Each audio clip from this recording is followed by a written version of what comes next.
Yes people, what's good, what's happening? We're back for another video. Today, we're going to be getting into some BMW stuff. We're going to take the BMW nowhere. We're actually just going to take the wheels off of the BMW. We're going to get some new tyres fitted. They're looking a little bit shabby at the moment. So the plan is, take the wheels off on mad 10Js. The tyres on there are completely finished. So what ends up happening is, obviously, people that drift, you know, you got more grip on the back, no grip at the front, you're gonna understeer, you're gonna hit a wall, you're gonna hit a lamppost, or you're gonna take your friends out. I'm not trying to do that. So we're gonna put on some sticky tyres on the front. They're still gonna be stretched, yeah. We're gonna see how that goes. The only plus side really is that they're gonna be super sticky. Let's get into the video.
And we're back home.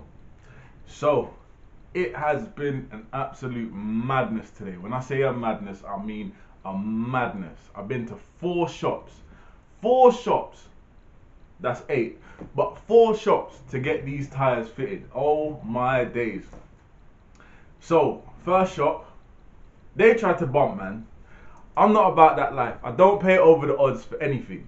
So when I see man trying to bump me, I said, nah, it's not gonna happen. So we left that shop. We ain't gonna include the footage because I don't want to put no one on blast. I don't want to do like no bad mouthing, no companies, nothing like that. So yeah, we're not gonna do that. Second shop, you're gonna see, maybe you might even just see the pictures. If you follow me on Instagram, you already seen the pictures. We tried to get it on. They didn't have a cheater, so that wasn't gonna happen. Third shop, shout out to Chris for trying. You're my guy. You know, mad love, yeah. So shout out to Chris, you know who you are. I'm not allowed to put his company details in the video, so yeah. But shout out to Chris. Fourth shop, shout out to you. A4 tyres, Slough. That man have got a cheater. He was cheaper than everyone else. And yeah, so he got it done for me. I couldn't really film in it. There wasn't really any good lighting. So it's probably going to be footage from my phone I'm going to throw in somewhere in the video. Or you've already seen it because this is supposed to be the outro. So yeah, was a madness. Overall, I got it to work. My BMW is broken now, completely broken. Anyway, boom. Thank you for watching the video. Like, comment, all them letters and numbers that you lot normally type on Facebook. Hit me with some of those. Shout out to all you lot that have already hit that subscribe button. You lot are the real MVPs, bruv. I love you. But whoever's watching the videos, hit that subscribe button. It helps me out and it lets me know that you still want to see the content that I'm putting out. So hit that subscribe button. I love you all and peace.